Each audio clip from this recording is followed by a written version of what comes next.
కొత్త మోడల్ చూడండి. ఇది ఏంటంటే ఈవీ అనమాట, ఎలక్ట్రిక్ వెహికల్. ఇది బాగుంది చూడండి. ఇదంతా ఏంటంటే ఈ మధ్య కొత్త ఫ్యాషన్ ఏమైందంటే, కొత్త ఫ్యాషన్ ఏంటంటే సెడాన్ మోడల్లో హ్యాచ్ బ్యాక్లు ఇవ్వడం. చూడండి, ఇది కియా వాడిది EV6. ఇకపోతే గ్రీన్ ప్లేట్ వేయడం కూడా ఈవీకి సంబంధించిన ఇండికేషను. ఒకసారి చూడండి ఎలా బాగుందో. కియా EV6 అద్భుతంగా ఉంది. ఇది కారు కూడా కలర్ కూడా వండర్ఫుల్గా ఉంది. ఈవీలు ఈ మధ్యకాలంలో భారీ ఎత్తున పెరుగుతున్నాయి అని చెప్పడానికి మీకు ఇదొక నిదర్శనం. మిగిలిన అన్ని వర్గాల వాళ్ళు కూడా, అన్ని మోటార్ వెహికల్స్ కూడా ఈవీ మీద పడ్డాయి. టాటా అయితే తన యాడ్లో హైయెస్ట్, అంటే చాలా శిఖరం మీద కూడా ఈవీ స్టేషన్లు ఏర్పాటు చేశాము అని చెప్పి యాడ్లు ఇస్తుంది. అయితే ఈ ఈవీలతో వచ్చిన ప్రాబ్లం ఏంటంటే, వీటికి రీసేల్ వాల్యూ ఎంత, వీటిని మెయింటెనెన్స్ ఎలా ఉంటుంది అనేది చాలా పెద్ద డిబేట్గా ఇప్పుడు మారింది. ఈ కారు చూస్తే లూనో ఏదో ఉంది కారు పేరు, యా EV6 అనుకోవాలి దీన్ని. ఓ రకంగా చెప్పాలంటే ఈవీలతో ఇప్పుడు పెద్ద డిస్కషన్ అయింది. ఈవీలు వాటి మెయింటెనెన్స్ ఏంటి. ఇప్పుడు దీనికి ఒక లిమిట్ ఉంటుంది. ఎంత లిమిట్ ఉంటుందంటే, మీకు ఒకసారి ఛార్జ్ చేసుకుంటే 500 కిలోమీటర్లు అంత ఉంటుంది. ఇది ఎప్పుడైతే మీరు 500 కిలోమీటర్లు దాటాక అక్కడ కానీ ఈవీ స్టేషన్ కానీ లేకపోతే మీరేమవుతుందంటే మళ్ళీ కారు అక్కడే ఆగిపోతుంది. కాబట్టి ఈవీ స్టేషన్లతో సమస్య ఉంది. అంటే ఈ కార్ని సిటీలో వేసుకొని తిప్పడము, ఎందుకంటే ఇంట్లో ఛార్జింగ్ పెట్టుకుంటాం కాబట్టి. అదే బయటికి లాంగ్ జర్నీలు కానీ మీరు వెళ్తే ఈవీలతో ప్రాబ్లం, అదొక ప్రాబ్లం.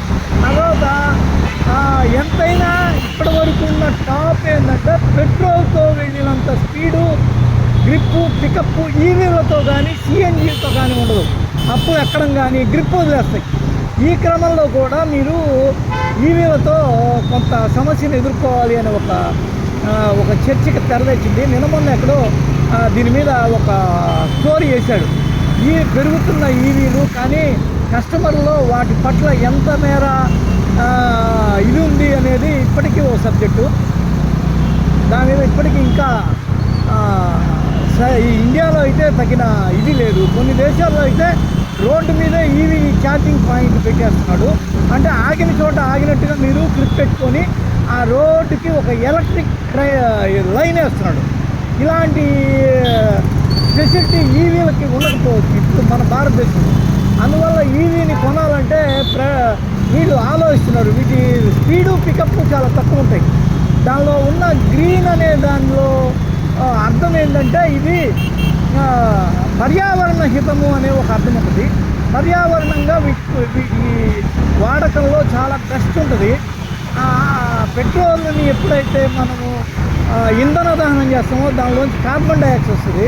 కార్బన్ డైఆక్సైడ్ ఎప్పుడైతే వస్తుందో అప్పుడు అది పర్యావరణంగా చాలా హానికరం ఉంటుంది. అదే సమయంలో పెట్రోల్ చుట్టూ ప్రపంచ రాజకీయము తిరుగుతుంటుందన్న పేరు. మీరు కావాలంటే మీరు ఒక బుక్ ఉంది దీని మీద, ఒక దళారి పశ్చాత్తాపం అని.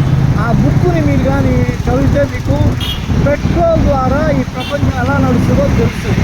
గల్ఫ్ కంట్రీస్ ఈరోజు ఇంకా బతికున్నాయంటే అది పెట్రోల్. అయితే ఈ పెట్రోల్ చుట్టూ ఉన్న రాజకీయం మొత్తం ఈవీలు, ఇలాంటివి వస్తే, అంటే పెట్రోలేతర ఇంధన వాహనాలు వస్తే అవన్నీ కుప్పకూలిపోతాయి ఆ మార్కెట్. కాబట్టి ఈవీలతో మళ్ళీ ఇదొక ప్రాబ్లం ఉంటుంది. ఏంటా ప్రాబ్లం ఏంటి? కస్టమర్ సాటిస్ఫాక్షన్ ఇంపార్టెంట్ కదా అంటే అవును నిజమే. కానీ పెట్రోలు ప్రపంచాన్ని శాసిస్తున్న ఇంధనం. మరి అది వదిలి అందరూ దీని పట్ల వస్తారా ఏందనేది ఒక టాపిక్. ఓవరాల్గా అయితే కియా ఇది బాగా ఉంది. ఇది కారు చూడండి, నేను క్రాస్ చేసి వెళ్తున్నాను. That's it.